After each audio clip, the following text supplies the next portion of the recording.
gonna let it burn, burn, burn, burn. We gonna let it burn, burn, burn, burn.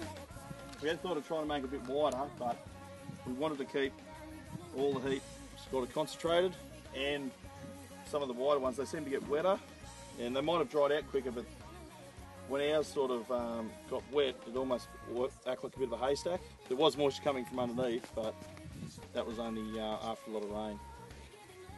The clearance, you sort of stuck with what you made, because if you want more clearance, this angle here is obviously less, and it won't slide down.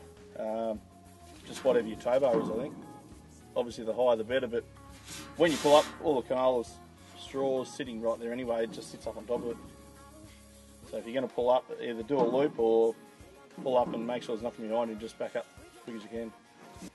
Just make sure it's unblocked when you take off. Obviously if you're driving along and you can't see a brake on the back, you're going to pull up pretty quick. Fire, fire, fire. Yeah, we got the fire, fire, fire. And we gonna let it burn, burn, burn, burn. We gonna let it burn, burn, burn, burn. Gonna let it burn. We're a bit more scared than him. We had 600 odd mils gap in here, just for that reason, blocking up and that sort of thing. So, and we're a bit steeper up here. We just sort of made it to try and go up and catch whatever we could. And a bits of rubber down the back there, similar sort of thing to try and stop the air blast as it's going through, just to catch those few and get it to drop down into the road. Done it in barley, which we baled some of that. Canola, our canolas are hybrids and they've been a bit tall, and I crawled under there and I couldn't see how the ryegrass could possibly get up into there. It was all sort of down low, so we didn't do that. But we will be doing lupins. This year we burnt a wheat stubble that had a bit of barley stubble underneath. We got about 2 mils of rain, and then the next day, while it was still doughy enough, we burnt, and it burnt really well, just burnt the rows. But when we had whistler stubbles that were a bit thicker, we just couldn't control it. It was just out of control. Once you lit them up across there, they'd just run together. So we think it's worthwhile in strategic areas. It's a pain, but it's just got to be done. My young bloke drives a header and he hates it. Yeah, I measured it as 14 and 15 inches and he was calling it 8. He just likes to go faster. Fire, fire, fire. Yeah, we got the fire, fire, fire. And we gonna let it burn, burn, burn, burn. We gonna let it burn, burn, burn, burn. Gonna let it burn. The first year we did it, we got all fancy and put pieces of rubber up everywhere and tried to catch every bit of seed that came out. And the first load of canola that went to the silos that year had 7.5% admin, so the rubber got ripped off fairly quickly.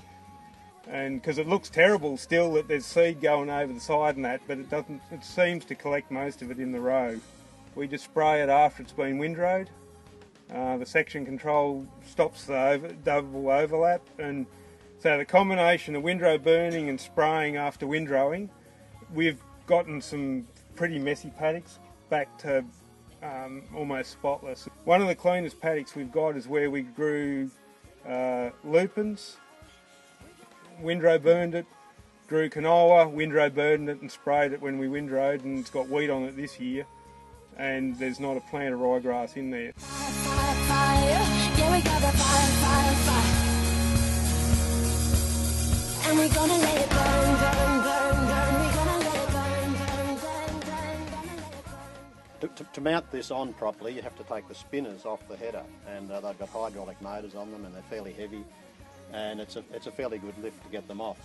So to overcome that problem, we may put a couple of wheels on this, like a couple of lawnmower wheels, so you can wheel it under the header without having to carry it in an awkward manner, and maybe some sort of a trolley that we can slip in under the header to take the spinners off first, which we have to do.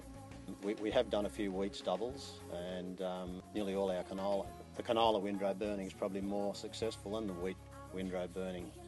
We had some bad experience with our windrow burning on wheat last year where we got them wet, and I don't know whether this is unique to our header or not, but our windrows just don't seem to dry out.